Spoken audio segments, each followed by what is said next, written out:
এক দিনের কথা। একটি জঙ্গলে এক বাঘ রাজা বাস করত। সে ছিল জঙ্গলের সবচেয়ে শক্তিশালী এবং ভয়ঙ্কর প্রাণী। তার চারপাশে সবাই তাকে ভয় পেত।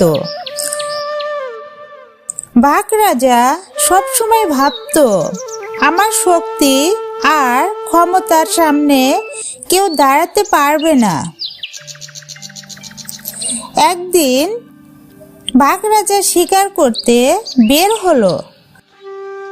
হঠাৎ তার নজরে পড়ল একটি ছোট্ট টিয়া পাখি। সে একটি গাছের ডালে বসে মিষ্টি কণ্ঠে গান গাইছিল। বাঘ রাজা রাগে ফুঁসে উঠল। সে চিৎকার করে বলল, এত ছোট একটি পাখি কিভাবে এত আনন্দে গান গায়? আমি তো সবাইকে ভয় পাইয়ে রাখি। টিয়া পাখি ভয় না পেয়ে শান্তভাবে উত্তর দিল, হে রাজা, আমি ছোট্ট এবং দুর্বল হতে পারি, কিন্তু আমি জানি কিভাবে খুশি থাকতে হয়। আমার গান আমার শক্তি। বাঘ রাজা তখন বলল, তোমার গান কি আমাকে আমার থাপার থেকে রক্ষা করতে পারবে? টিয়া পাখি হেসে বলল, হে মহারাজ, আপনি যদি আমার গান শুনে শান্তি পান তবে আপনার থাপার দরকারই হবে না।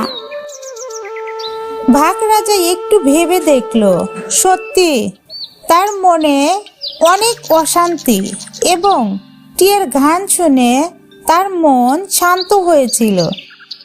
সে বলল, তোমার কথা সত্যি, তোমার গান আমার রাগ কমিয়ে দিয়েছে। তোমার শক্তি ছোট্ট হলেও প্রভাব বড়। সেই দিন থেকে বাঘ রাজা টিয়া পাখির বন্ধু হয়ে গেল। টিয়ার গান শুনে বাঘ রাজা ধীরে ধীরে আরো দয়ালু হয়ে উঠল। জঙ্গলেও শান্তি ফিরে এলো। এই গল্পের নীতি কথা, প্রত্যেকের নিজস্ব শক্তি আছে।